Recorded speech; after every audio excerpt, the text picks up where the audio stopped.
Sure ke kali ni berkesan? Sure, berkesan punya. Mesti berkesan je ikut aku.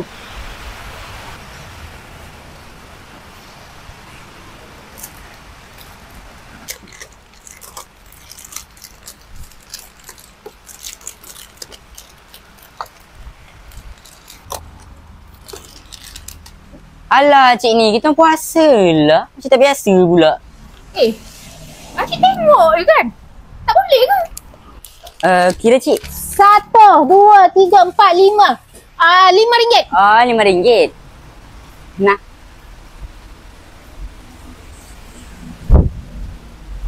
Tepi sikit.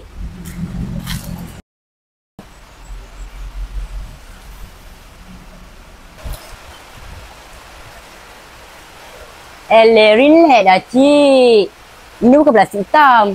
Ini geng beg hitam.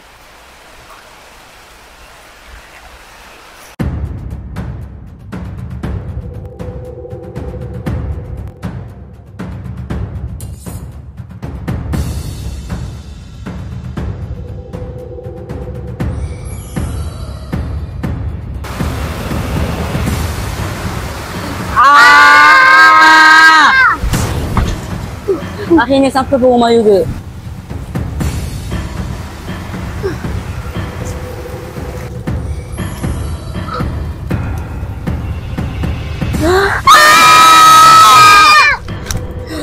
Nasib baik tak terpulang kat kedai akak lagi.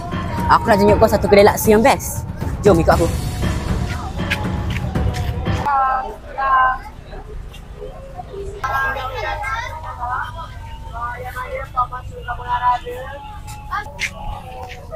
Serius lah, laksa ni sedap. Betul lah, sedap lah. Boleh lah, aku nak 2.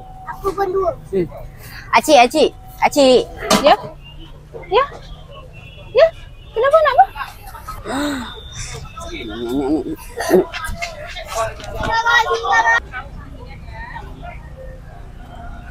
Ada singa, dek. Beli air singa. Air coklat 1 kak.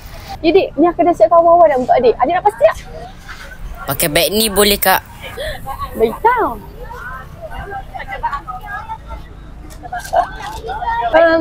Macam mana air?